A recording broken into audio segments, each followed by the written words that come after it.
दोस्तों असां वटि उमूमन मिसाल ॾींदो ईंदो आहे त सिंध जा माण्हू महिमान नवाज़ आहिनि। सिंध जी महिमान नवाज़ी जे नाले ते सिंध खे भले तव्हां लुटियो, सिंध जे महिमान नवाज़ीअ जे नाले ते तव्हां छके नाल भले तव्हां कढो, सिंध जे महिमान नवाज़ी जे नाले ते धाड़ेल भले पालियो, सिंध जे महिमान नवाज़ी जे नाले ते धाड़ेलनि खे तव्हां असलो सप्लाई कयो,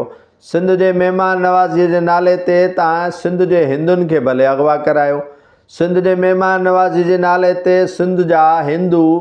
आहिस्ता आहिस्ता हिन महिमान नवाज़ सूबे मां लॾींदा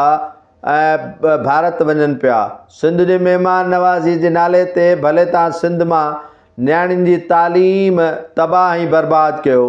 सिंध जे महिमान नवाज़ी जे नाले ते तव्हां भले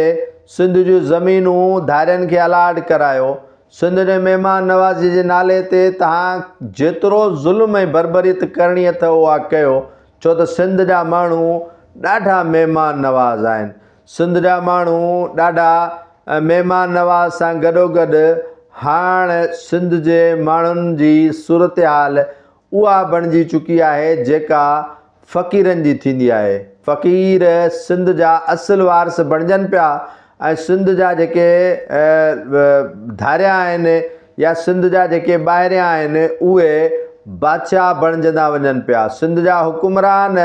सिंध जे असुलु बाशिंदनि खे फ़क़ीर पिया बणाइनि ऐं सिंध में माइग्रेट करे आयलनि खे बादशाह पिया बणाइनि। इहा सिंध जी महिमान नवाज़ी आहे जंहिंजो तासुरु असांखे ॾेई करे ॿिन्ही हथनि सां लुटियो ऐं फुरियो वेंदो आहे। सिंध जे महिमान नवाज़ीअ में इहो किथे बि कोन्हे लिखियलु त तव्हां महिमान नवाज़ी सां गॾोगॾु सिंध जे माण्हुनि सां इन तरह जो कलूर कयो छो त तव्हां महिमान नवाज़ आहियो।